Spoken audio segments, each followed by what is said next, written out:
often hear coaches say that defense wins championships, but the last time I checked, the high scorer always wins. That's why we need to spend time helping our kids become great shooters.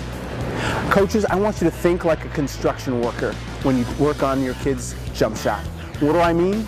Anybody in the business of building structures understands that you start from the ground up.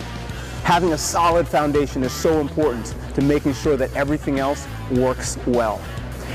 The same is true in shooting. You want to make sure that the kids' toes, their knees, their hips, their shoulders are all pointed towards the goal.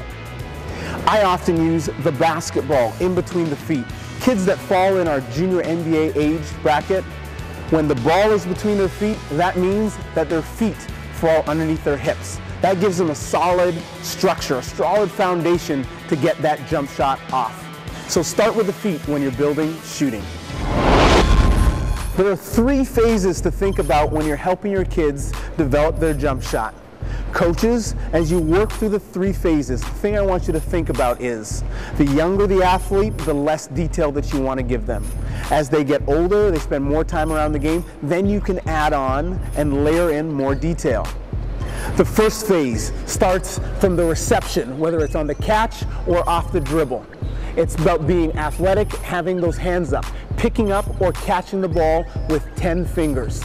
Phase 2 is where the ball moves from the belly button area all the way up above the eyes. We want our players in phase 2 to be 2-eyed shooters looking at the rim underneath the basketball. That's an important detail.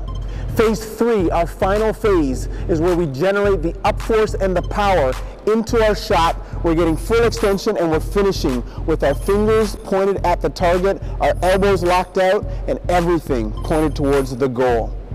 Those are our 3 phases. I call them up, on, and out. Here's the up position. There's the on position in phase 2 and the out in phase 3. We've got 2 athletes here to help us take a look at it. Athletes, let's start out in phase 1 position, athletic stance. Good. So coaches, you'll see that this connects to a concept we worked on earlier, our universal athletic